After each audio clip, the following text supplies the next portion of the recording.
Amidst the chaos in college football right now, there are jobs coming open across the country, including multiple high-profile Group of 5 jobs. So let's go ahead and do some coaching hot boards for each of the 4 jobs listed above and talk about some of the top candidates to fill each position.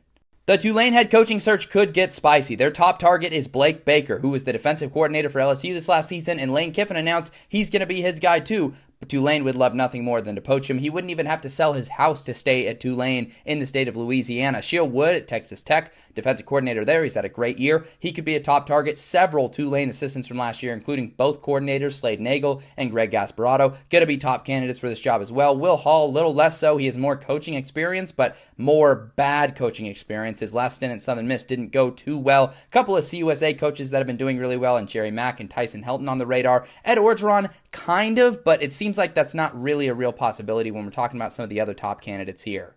Memphis could be very likely to hire their offensive coordinator from this season, Tim Cramsey. He did a lot of great stuff there. Jerry Mack from Kennesaw State just had a phenomenal transcendent season with the Owls, so he could absolutely get a look. Watch out for some former power conference coaches here, like maybe Hugh Freeze. Maybe he wants to get back into coaching right away. He still obviously enjoys it, and he's had a ton of success at the Group of 5 level. Charles Huff at Southern Miss also executed a really impressive rebuild. Tyson Helton still there from the CUSA as well. Jason Eck is a name I've heard floated that doesn't make much regional sense, but it would be pound for pound a phenomenal hire. And then, I don't know, maybe keep an eye on Mike Norvell. Maybe he settles on a smaller buyout with Florida State and goes back to where it all started. It's obviously less likely. That's why it's at the bottom.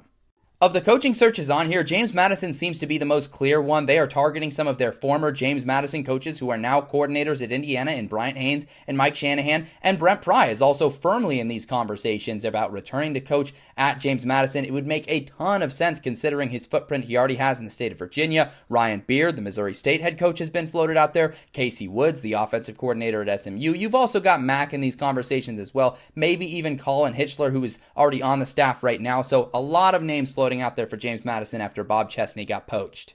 Coastal Carolina, I think, is an underrated job in general, and I'm honestly not really certain where they're leaning right now. There doesn't seem to be a consensus, but Ryan Beard could be on this radar. Mac Leftwich, the offensive coordinator at Texas Tech. Even Jamie Chadwell, he's struggling at Liberty right now, but he had a ton of success at Coastal Carolina and kind of built their program into what it was at the FBS level. So a reunited Jamie Chadwell and Coastal could be exactly what both sides need. Casey Woods, the SMU OC, is in this conversation as well. Ironically, Tim Beck, Vanderbilt OC, who has the same name as the coach they just fired, he could be a candidate here too. Brent Vegan is one I've heard floated, maybe less realistic, and I think it's a lot less realistic they stay in-house, but just some fun names to look out there like Grayson McCall. Let me know down in the comments though, who do you think lands each of these jobs?